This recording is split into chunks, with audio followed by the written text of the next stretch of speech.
So we have one more example, and something exciting is going to happen. So there's a reason that we have one more. So you are welcome to go ahead and do whatever you want to solve this. That's totally fine, and come back if you'd like, but we will get something weird, something that we haven't seen before happening. And then I'll finish it up with our last image. But in order to just get ourselves going here, we want to rid ourselves of the 3x, the 2x, and the 4y.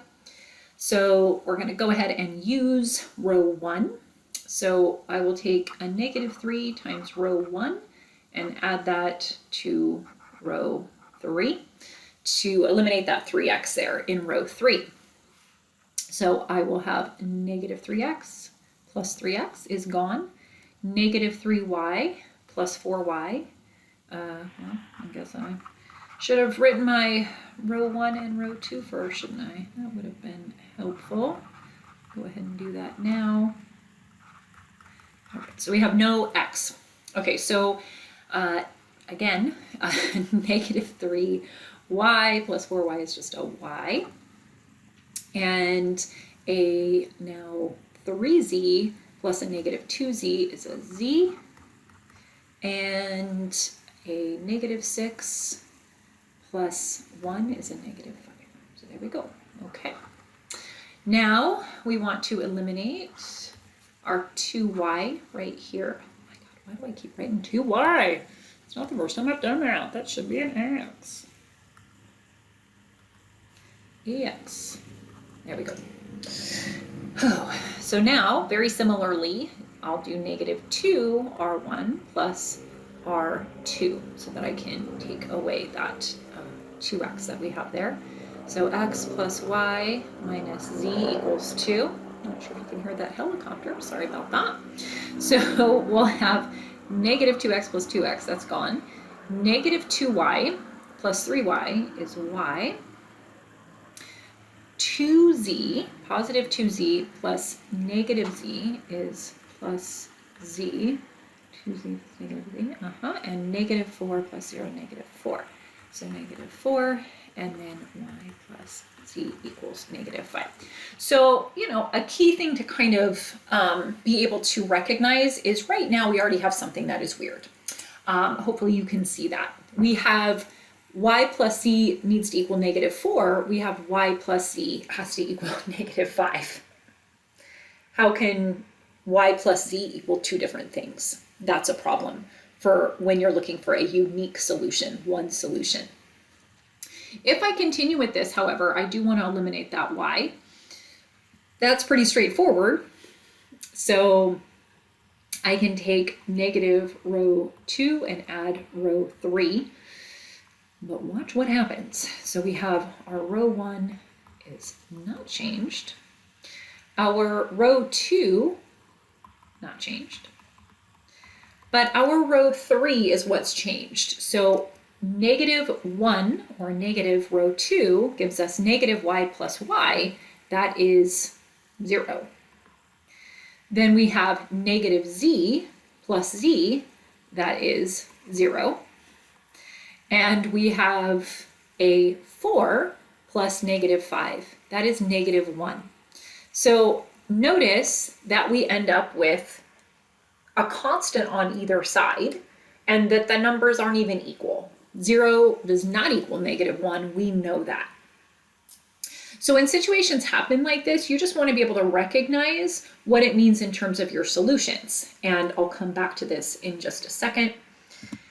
We're going to take a look at this picture. So visually speaking, when you have three equations of three variables, you have planes. So instead of lines crossing, intersecting or not intersecting, if they're parallel, you have planes. And so that means that there's a lot of different things that can happen. Most of the time what's going to happen is we just get one solution. You have the three planes intersecting at one point, and that's our solution. But you could also have a situation where the three planes intersect along a line. So there's actually many solutions in that case. You could also have a situation where all the planes are essentially the same, just constant multiples of each other. And so it's like plane on top of plane on top of plane. Again, infinite number of solutions of where they intersect. So those are a couple of things that could happen. So if you have three situations, this is one of them, this is the second situation, these two things here, and this is the third situation, these two things here. So if you have situation number one, that happens most of the time, you get a point. If you have situation number two, where you have an infinite number of solutions, what's going to happen is you're going to solve, you're going to work yourself down to triangular form, and at some point you're going to get 0 equals 0.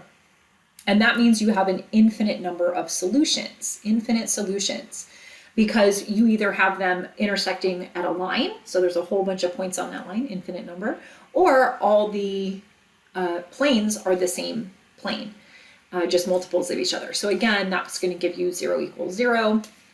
And again, you're going to have multiple infinite number of points of intersection.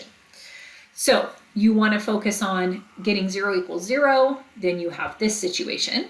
Now, if you have 0 equals a, where a is not equal 0, for example, our situation, 0 equaling -1, we know that that's not true. That's situation number 3.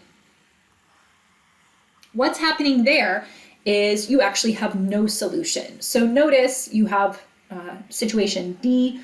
The 3 planes do intersect, but they don't intersect at one point. So 2 of the planes intersect on a line, 2 intersect on a line, 2 intersect on a line, but there is no one point where they all intersect. So in that case, there would be no solution. You could also have a situation where you have 3 planes, but what is happening is those 3 planes have that kind of idea of parallel. You know, when you have 2 lines that are parallel, it's that idea where they sit on top of one another and they never intersect. So again, you'd have no solution because you're looking for that one point of intersection. So all you need to do is recognize when you have this situation or this situation, and then be able to say appropriately, there's an infinite number of solutions or there is no solution. So in our case, because we have that idea of a equaling 0 or 0 equaling a, doesn't matter, that actually tells us that in this case, there is no solution to this system. But again, most of the time you will get one intersection point. That's kind of the point of these, is to work through that. But you should need to, you should be aware of those special cases that we have, no solution or infinite number of solutions. And that is section 10.2.